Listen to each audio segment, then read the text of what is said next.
ہم سب جانتے ہیں کہ اردو کی ثقافتی اہمیت کتنی گہری ہے، لیکن کیا کبھی یہ سوچا ہے کہ اتنے امیر ورثے کو آج کی جدید دنیا میں آخر کیسے سنبھالا جاتا ہے؟ چلیں آج اسی موضوع کی گہرائی میں اترتے ہیں۔ دیکھیں، بات صرف اردو کی خوبصورتی اور اس کی مٹھاس کی نہیں ہے۔ اس کے پیچھے ایک پورا منظم ڈھانچہ کام کر رہا ہے جو اس کے تحفظ اور فروغ کے لیے وقف ہے۔ یہ صرف الفاظ کے کھیل نہیں بلکہ ایک مکمل نظام ہے جو اسے زندہ رکھے ہوئے ہیں۔ تو پھر اصل سوال یہ ہے کہ آخر وہ کون سے ادارے ہیں جو اس زبان کی بقا کے لیے دن رات کام کر رہے ہیں؟ آئیے اس پورے سپورٹ نیٹ ورک کو ذرا تفصیل سے سمجھتے ہیں۔ تو آج ہم کیا کیا دیکھنے والے ہیں؟ سب سے پہلے اردو کے وسیع سپورٹ سسٹم پر ایک نظر ڈالیں گے، پھر قومی اور ریاستی سطح پر حکومتی کردار کو سمجھیں گے، اس کے بعد تعلیمی اور ثقافتی تنظیموں کی بات کریں گے، اور آخر میں دیکھیں گے کہ ان سب کا اردو کے لیے اصل میں مطلب کیا ہے۔ چلیں تو سب سے پہلے بات کرتے ہیں سرکاری سطح پر ہونے والی کوششوں کی، کیونکہ سرکاری حمایت ہی وہ بنیاد ہے جس پر اردو کے فروغ کی پوری عمارت کھڑی ہے۔ اس سلسلے میں سب سے بڑا نام آتا ہے قومی کونسل برائے فروغ اردو زبان کا، یعنی NCPUL کا۔ یہ وہ مرکزی سرکاری ادارہ ہے جسے خاص طور پر اردو زبان کی ترقی اور ترویج کا کام سونپا گیا ہے۔ اب دیکھیں، اس کونسل کا کام صرف کتابیں چھاپنا نہیں ہے، اس کا دائرہ کار بہت ہی وسیع ہے۔ یہ اردو کو جدید ٹیکنالوجی سے جوڑنے کے لیے کمپیوٹرائزیشن پر کام کرتی ہے، نچلی سطح تک زبان کو فروغ دینے کے لیے NGOs کو مالی مدد دیتی ہے، اور ملک بھر کی ریاستی اردو اکیڈمیوں کے ساتھ مل کر کام کو منظم کرتی ہے۔ یہ دراصل ایک پورا ایکو سسٹم بنانے کی کوشش ہے۔ اچھا، تو یہ تو ہو گئی قومی سطح کی بات، لیکن کہانی یہیں ختم نہیں ہوتی۔ اس کی جڑیں ریاستی سطح پر بھی بہت مضبوط ہیں، جہاں مختلف ریاستوں نے اردو کے فروغ کے لیے اپنے ادارے قائم کر رکھے ہیں۔ یہاں کچھ مثالیں ہیں۔ اتر پردیش اور بہار میں تو 1972 سے یہ اکیڈمیاں کام کر رہی ہیں۔ اس سے اندازہ ہوتا ہے کہ علاقائی سطح پر اردو کی حمایت کی تاریخ کتنی پرانی اور مضبوط ہے، جو 70 اور 80 کی دہائیوں سے مسلسل چلی آ رہی ہے۔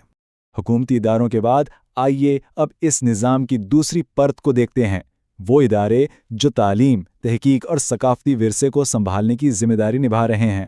دیکھیں، کسی بھی زبان کو زندہ رکھنا ہے تو اس کے استادوں کو مضبوط کرنا سب سے ضروری ہے۔ یہی وجہ ہے کہ اردو کی اعلیٰ تعلیم کو یقینی بنانے کے لیے ٹرینرز کی ٹریننگ پر خاص زور دیا جاتا ہے۔ اس کی دو بہترین مثالیں ہمارے سامنے ہیں۔ ایک طرف جامعہ ملیہ اسلامیہ ہے تو دوسری طرف مولانا آزاد نیشنل اردو یونیورسٹی۔ دونوں جگہوں پر اساتذہ کی ٹریننگ کے لیے خاص مراکز قائم ہیں۔ یہ ظاہر کرتا ہے کہ تعلیمی ترقی کے لیے کتنی مربوط کوششیں کی جا رہی ہیں۔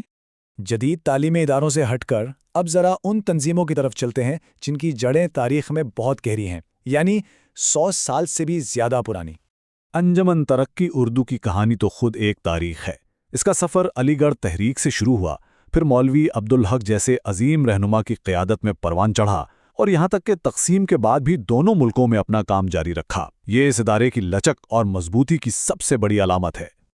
اور جب اردو ادب کی بات ہو تو غالب کو کیسے بھولا جا سکتا ہے؟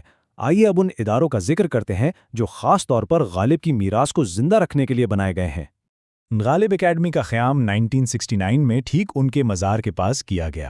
یہ صرف ایک یادگار نہیں بلکہ ایک جیتا جاگتا ثقافتی مرکز ہے، جہاں ایک میوزیم، ایک لائبریری اور آڈیٹوریم کے ذریعے ان کے کام اور زندگی کو خراج تحسین پیش کیا جاتا ہے۔ اور بات یہیں ختم نہیں ہوئی۔ اسی سال یعنی 1969 میں، جو غالب کی 100 سالہ برسی کا سال تھا، غالب انسٹیٹیوٹ بھی قائم ہوا۔ یہ سال اردو کے لیے ایک سنگ میل تھا جس نے ان اہم ثقافتی اداروں کی بنیاد رکھی۔ تو اب سوال یہ ہے کہ ان تمام اداروں کی محنت کا، ان کی کوششوں کا اردو زبان پر مجموعی طور پر کیا اثر پڑتا ہے؟ صرف ایک مثال دیکھ لیں۔